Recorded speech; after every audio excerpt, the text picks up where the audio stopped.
ভারতের বিদেশমন্ত্রী জয়শঙ্কর সাহেবের দুটি ছোট, ছোট মন্তব্য নিয়ে অনেক গবেষণা হচ্ছে। অনেক ধরনের এগুলোর অর্থ কি ইত্যাদি সব জায়গায় আলোচনা হচ্ছে।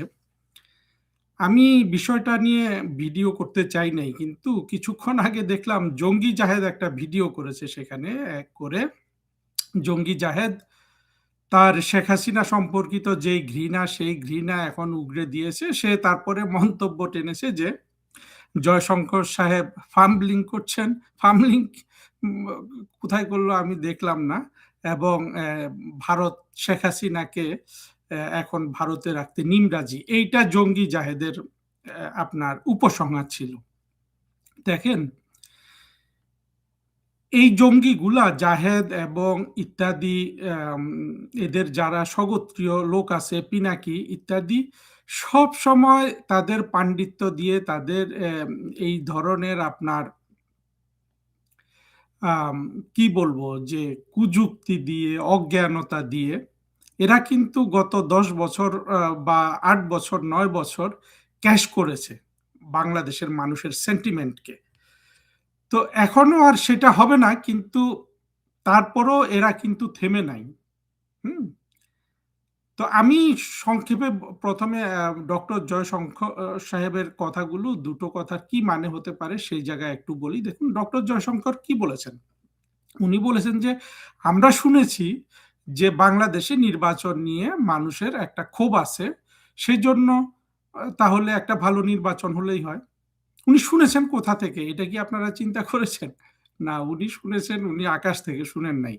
ওই যে তহিদ হোসেন জয়শঙ্কর সাহেবের সাথে দুই একটা বৈঠক টৈঠক করেছে না এর মধ্যে? ওখানে তহিদ হোসেনরা ঘ্যানর ঘ্যানর করেছে যে শেখ হাসিনা ভালো নির্বাচন করে নাই বা ইনক্লুসিভ নির্বাচন করে নাই। সেটা সূত্র ধরে জয়শঙ্কর সাহেব বলেছেন যে সেটাই যদি সমস্যা হয় তাহলে একটা ইনক্লুসিভ নির্বাচন করলেই হয়ে যায়। খুব সোজা সাপটা ব্যাপার। এই নির্বাচনের ব্যাপারে দেখেন, এই জঙ্গিরা একটা বিশাল ফাঁদে পড়েছে। আমি বারবার বলছি, আপনারা চিন্তা করে দেখবেন, তারা শেখ হাসিনা সরকারের নির্বাচনগুলাকে প্রশ্নবিদ্ধ করে, অর্থাৎ প্রশ্নবিদ্ধ করার জঙ্গিদের তরফ থেকে যথেষ্ট কারণ আছে, কারণ সেই নির্বাচনগুলোতে তো জঙ্গিরা ক্ষমতা গ্রহণ করতে পারে নাই। কিন্তু সেইটা তাদের জন্য এখন কাল হয়েছে। কালটা কি? তারা যেই ধরনের নির্বাচন শেখ হাসিনা দিত না বলে আম অভিযোগ করছে সারা দুনিয়াতে, এখন সেই ধরনের নির্বাচন তো তারা দিচ্ছে না। অর্থাৎ তারা যেই নির্বাচনটাকে আদর্শ বলতো যে জয়শঙ্কর সাহেব বা বিদেশি কাউকে যে বলতো যে শেখ হাসিনা ভালো নির্বাচন করে না, ইনক্লুসিভ নির্বাচন করে না, সুতরাং তার ক্ষমতায় থাকার কোনো বৈধতা নাই। এখন তাহলে ভালো নির্বাচন করতে হবে, ইনক্লুসিভ নির্বাচন করতে হবে। খুবই সহজ সরল হিসাব। কিন্তু এই ইনক্লুসিভ এবং ভালো নির্বাচন করার ইউনুসের জঙ্গি বা ইউনুস এই এই ফরম্যাটে ২৪-এর যারা আম এই উত্থান ঘটিয়েছে, তাদের কারো পক্ষে সেই নির্বাচন দেওয়ার কোনো সুযোগ নেই। কারণ সেই নির্বাচন দিলে নিঃসন্দেহে আপনি ধরে রাখতে পারেন বাংলাদেশের মানুষ গত ১৬-১৭ মাসে যে সাফারিং এর মধ্য দিয়ে গেছে, তাদের যে দুর্ভোগ গেছে, তাদের ভবিষ্যৎ নিয়ে যে উৎকণ্ঠা তৈরি হয়েছে, তারা আওয়ামী লীগকে ভোট দিয়ে আবার শেখ হাসিনাকে ক্ষমতায় নিয়ে আসবে। তারা একটা ভালো চিপায় আটকা পড়েছে না এই জঙ্গিগুলা? জয়শঙ্কর সাহেব সেটাই স্মরণ করিয়ে দিয়েছেন সবাইকে। এবং জয়শঙ্কর সাহেবের কথায় একটা সুযোগও থেকে যায়। ভবিষ্যতে যখন এই ধরনের আধা খেঁচড়া নির্বাচনে আবার বিএনপি ক্ষমতায় আসবে বা জঙ্গিরা ক্ষমতায় আসবে, তখন কিন্তু এইটার যে কোনো ধরনের আন্তর্জাতিক বৈধতা থাকবে না। এটা শুধু জয়শঙ্করের কথায় তো বোঝা যায় যে ভারত থেকেও কোনো বৈধতা থাকবে না। আসলে আন্তর্জাতিক সমাজ থেকেও কোনো বৈধতা থাকবে না। সো দীর্ঘমেয়াদে নির্বাচন নিয়ে যেই যেই যেই অপবাদটা শেখ হাসিনাকে দেয়া হতো, সেইটা এখন জঙ্গিরা ফাঁদে পড়েছে। সেই কারণ হলো যে সেই ব্যবহার এখন জঙ্গিরা করছে না। এখানে আমি একটা কথা বারবার বলছি আপনাদের, আপনারা একটু জেনে রাখুন। শেখ হাসিনা যে নির্বাচনগুলো করেছিলেন, বাংলাদেশের সার্বিক অবস্থা বিচার করলে, অর্থাৎ বাংলাদেশ যে একটা জঙ্গি অধ্যুষিত দেশ, এই দেশের জঙ্গিদের ক্ষমতার বাইরে রাখা তো সারা বিশ্বেরও স্বার্থের অনুকূলে, এটা বাংলাদেশের সাধারণ মানুষেরও স্বার্থের অনুকূলে। বাংলাদেশের মানুষ সেটা বোঝে না, বিশ্ব সেটা বোঝে। শেখ হাসিনার ওই নির্বাচনগুলো 100% ঠিক ছিল। আমি শেখ হাসিনার দলের একজন নেতার সাথেও হালকা কথা বলেছি, কিন্তু আমি জিনিসটা নিয়ে যত ভাবি দিন দিন, আমি এটা আমার চিন্তায় কোনো এখানে কোনো খাদ নাই যে শেখ হাসিনা নির্বাচনে উনি যে পদ্ধতিতে করেছিলেন সেখানে হ্যাঁ একটা ভুল ছিল যে শেখ হাসিনার দলের লোকজনের সীমাহীন লোভ ছিল যে তাদেরকে 300 আসনে পেয়ে যেতে হবে, ওই জায়গাটা ভুল ছিল, কিন্তু নির্বাচনী প্রক্রিয়াটা সঠিক ছিল। সেই সঠিকতা তুলে ধরার জন্য শেখ হাসিনার যথেষ্ট লোকজন ছিল না। তারা এই যে একটা ন্যায্য জিনিস, গণতন্ত্রের জন্যই ন্যায্য ছিল, সেটাকে তারা ভাষা দিয়ে প্রকাশ করতে পারে নাই। বিশেষ করে বিদেশিদের কাছেও পারেন, বাংলাদেশের মানুষের কাছেও পারে নাই। এই ব্যর্থতার জন্য অবশ্যই আওয়ামী লীগকে ক্ষমা করা যায় না। হ্যাঁ, এইটা পারতে হইলে আপনার অর্থাৎ জিনিসটা আরেকটু একটা উদাহরণ দিয়ে বলি। শেখ হাসিনা ধরেন একটা বই লিখেছে, বইয়ের বক্তব্যটা ঠিক ছিল, কিন্তু ওই যে বইয়ের পেছনে আপনার জ্যাকেটে একটা বক্তব্য থাকে না সংক্ষেপে, ওই জায়গাটা কিন্তু শেখ হাসিনার বা তার দল সেটাকে ফর্মুলেট করতে পারেনি। দ্বিতীয় যেটা জয়শঙ্কর সাহেব বলেছেন যে তিনি স্পষ্ট বলে দিয়েছেন যে শেখ হাসিনা ভারতে যতদিন থাকবে, থাকতে চাইবে, থাকতে পারবে। এখানে কোথাও ফাংলিং মাংলিং নেই। কথা বলতে গেলে আমার কথায় হাজারবার ফাংলিং হয়। হ্যাঁ, ফামলিং।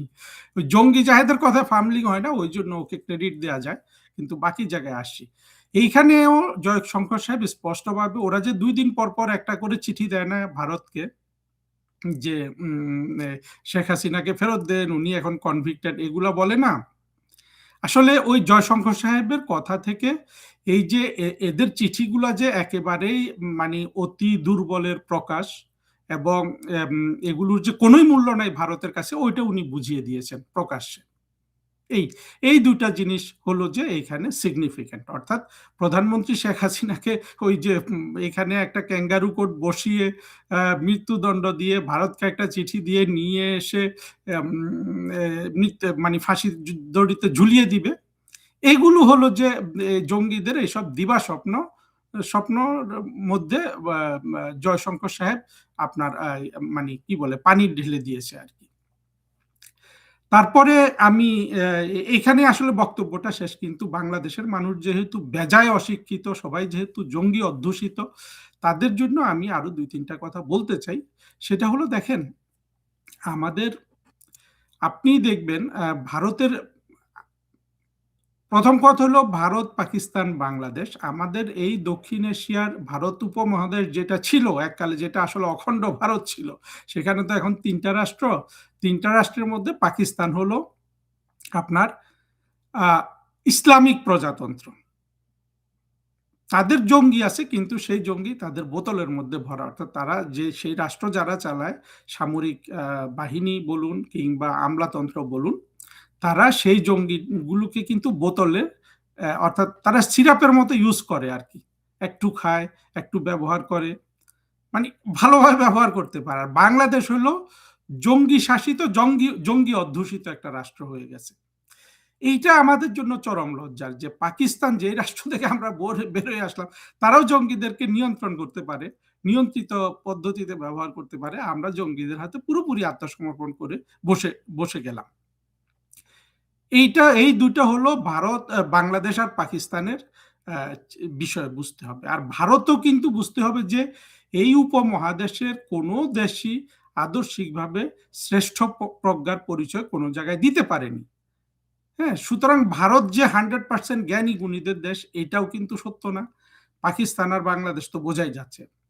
তবে ভারতের বাংলাদেশ সম্পর্কে যে আপনার কথার যে কথাবার্তা যে নিয়ন্ত্রিত, এইটা ভারতের অবশ্যই বাংলাদেশের মূলধারার সাথে তাদের ফ্রাস্ট্রেশন তো আছেই। বাংলাদেশের মূলধারা তো জঙ্গিদের দ্বারা মানে জঙ্গিদের দ্বারা প্রভাবিত হয়ে ভারতের সাথে আন্তরিক সম্পর্ক আসলে গড়ে তোলেনি, অর্থাৎ ভারতের জন্য চিরস্থায়ী দুটি সমস্যা তৈরি হয়ে গেছে, ইসলামিক মূল্যবাদ পূর্ব তাদের পাকিস্তানেও বাংলাদেশেও। কিন্তু একটা জিনিস কি জানেন, সেটা হলো এখানে আওয়ামী লীগের তেমন কোনো প্রজ্ঞার পরিচয় না থাকলেও আখেরে আওয়ামী লীগ ছাড়া ভারতের কিন্তু কোনো উপায় নাই। আপনি বিএনপি বলুন, জামাত বলুন, এরা যদি সরকার গঠন করে, আজকে যেমন ইউনূস জঙ্গিদের ছেড়ে দিয়েছে, ইউনূস তো নিয়ন্ত্রণ করারই চেষ্টা করছে না, তারপরে অন্য কেউ যদি নিয়ন্ত্রণও করার চেষ্টা করে, এই জঙ্গিরা ওদেরকে খেয়ে ফেলবে।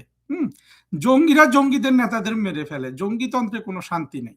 সুতরাং আলটিমেটলি আওয়ামী লীগের চুপচাপ থাকলেও, কোনো প্রজ্ঞার পরিচয় না দিলেও এতটুকুনি লাভ যে এই আওয়ামী লীগ ছাড়া এই ভারতের বা সারা বিশ্বের বাংলাদেশে কোনো অবলম্বন নাই। অর্থাৎ বাংলাদেশে তারা বিএনপিকে গ্রহণ করুক, জঙ্গিদের গ্রহণ করুক, সারা বিশ্বের নিরাপত্তা, সারা বিশ্বের ক্ষতি এই জঙ্গিরা করে যাবে। বাংলাদেশের মানুষদের তো করবেই, কিন্তু বাংলাদেশের মানুষ তো এটা মেনেই নিয়েছে যে আমরা জঙ্গিরাই আমাদের জন্য ভালো। কারণ ভালো না হলে আজকে দেখেন বাংলাদেশের সব মানে একেবারে দিবালোকের মতো পরিষ্কার যে বাংলাদেশের মানুষ এখন আর বিদেশেও যেতে পারবে না। হ্যাঁ, যুক্তরাজ্যের এই যে নবনীতার ভিডিও তো আপনারা অনেকে দেখে, সুন্দর করে সে বারবার বুঝিয়ে বলছে না কিভাবে ছাত্রছাত্রীদের ভিসা সংকুচিত করছে। তবে এখানে একটা জিনিস বলে রাখি, এই যে ভিসা টিসা সংকুচিত হচ্ছে, এতে কিন্তু সাধারণ মানুষ ক্ষতিগ্রস্ত হচ্ছে, জঙ্গিরা এত তাড়াতাড়ি ক্ষতিগ্রস্ত হবে না। আমরা দেখেছি যে বিশেষ করে জামাতের জঙ্গিদের বিদেশে যাওয়ার এত এত মানে আপনার এত উর্বর তরিকা যে আছে সেটা তারা অ্যাপ্লাই করবে। ওরা প্রথমে মিশর যাবে, তারপরে ইউকেতে যাবে।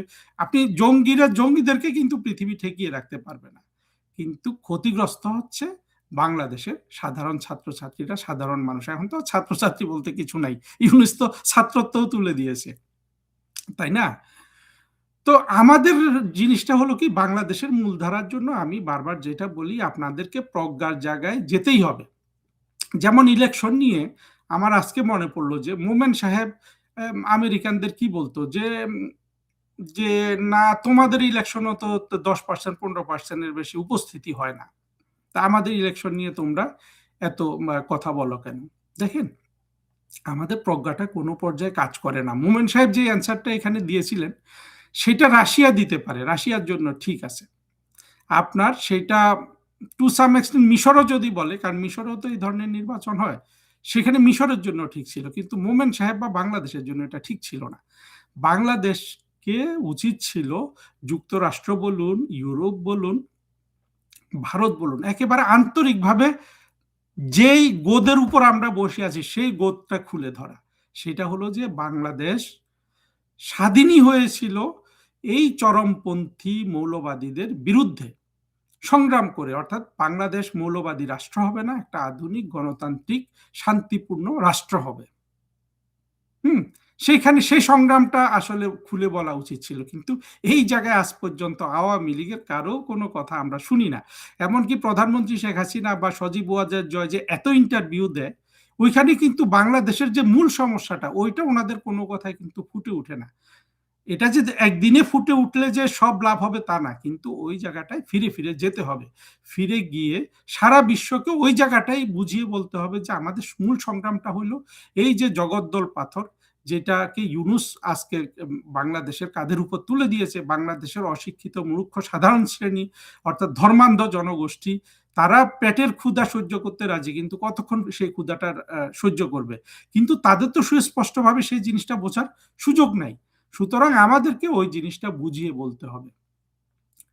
তারপরে এখন দেখেন, আর শেষ কথাটা বলে শেষ করবো, এটা যে জঙ্গি জাহেদ এখনো শেখ হাসিনার প্রতি তার ঘৃণা সে কিন্তু আপনার উগড়ে দিয়ে যাচ্ছে। কিন্তু আমারও দুর্ভাগ্য যে এই জঙ্গি জাহেদদের নিয়ে আমার এখানে ভিডিওতে কথা বলতে হয়, ওরা কি বলে সেটা পরীক্ষা নিরীক্ষা করতে হয়। আহারে আওয়ামী লীগ, এগুলা করার মতো তাদের কোনো লোকজন নাই, এবং তারাও কিন্তু অনলাইনে যেসব কথাবার্তা বলে তার মধ্যে কিন্তু কোনো শৃঙ্খলা নাই। এক একজন এক এক রকম বলে, কেউ গুজব ছড়ায়, কেউ মানে হলো যে দেখেন, জঙ্গিরা গুজব ছড়িয়ে শেখ হাসিনাকে ফেলে দিয়েছে, এর মানে এই নয় যে আওয়ামী লীগ গুজব ছড়িয়ে জঙ্গিদের ফেলে দিবে, সেটা না। আওয়ামী লীগের তো মূল জিনিসটাই অত্যন্ত খাঁটি, যে তারা একটা সেকুলার আপনার অসাম্প্রদায়িক দল। সেই জায়গাটায় তাদের শুধু কাগজে প্রজ্ঞাটা আছে, মগজে প্রজ্ঞাটা নাই। মগজে প্রজ্ঞাটা নিয়ে আসতে হবে। আর জঙ্গি জাহেদ, দেখো ইলিয়াস তোমাকে পাইলে কিন্তু এমন আরাম করে কাটবে গলা, হ্যাঁ, সামনে তোমাকে পিছন দিয়ে কাটবে, কারণ তুমি নাকি তোমার বাপের কবর জিয়ারত করো নাই বা কবর জানা যায় অংশগ্রহণ করো নাই, কারণ তুমি নাস্তিক। হ্যাঁ, সুতরাং শেখ হাসিনাকে ঘৃণা না করে ইলিয়াসদের ভয় করো। তবে বাংলাদেশের 2024-এ তো স্পষ্ট হয়ে গেছে আসলে বাংলাদেশের সমস্যাটা আস্তিক নাস্তিকের না, হুম? আওয়ামী লীগ আহাম্মকের মতো যেই নাস্তিকগুলো বাংলাদেশের মুক্তিযুদ্ধের পক্ষে ছিল, ওদের মেরেও ফেলেছে, অর্থাৎ মেরে ফেলেছে বা তাদের মৃত্যুটাকে তারা ত্বরান্বিত করেছে, বা মৃত্যুর কোনো ব্যবস্থা নেই না। এই যে অভিজিৎ, অভিজিৎটাকে মেরে ফেললো, সেটার কি ভালো বিচার হয়েছে? কেউ কেউ বলে আওয়ামী লীগই মেরেছে, অর্থাৎ শেখ হাসিনা মেরেছে তা না, কোনো না কোনো পর্যায় থেকে এগুলাকে উৎসাহিত করা হয়েছে। কত আহাম্মক না এই আওয়ামী লীগ দলটা।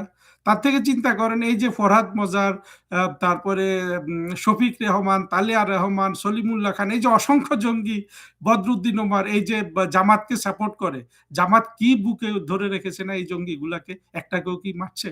সে জাফর ইকবাল সাহেব কখনোই বলে নাই যে আমি নাস্তিক, ইসলামের বিরুদ্ধে একটা শব্দ বলে নাই, তাকে পেছন থেকে কেটে ফেলে। অদ্ভুত না? আওয়ামী লীগ কি আসলে কোনো বুদ্ধিমানের দল? যা হোক, এগুলো একটু আপনারা চিন্তা করবেন। তবে আওয়ামী লীগের জন্য একটাই সুখবর আছে, এবং সেটা সেটা খুবই কংক্রিট একটা সুখবর। এই জঙ্গি বলুন, বিএনপি বলুন, এরা কেউ বাংলাদেশের জন্য ভালো কিছু আনতে পারবে না। বহির্বিশ্বে এরা কখনোই বাংলাদেশের সাপোর্ট পাবে না। ওই আওয়ামী লীগই সাপোর্টটা পেয়ে যাবে।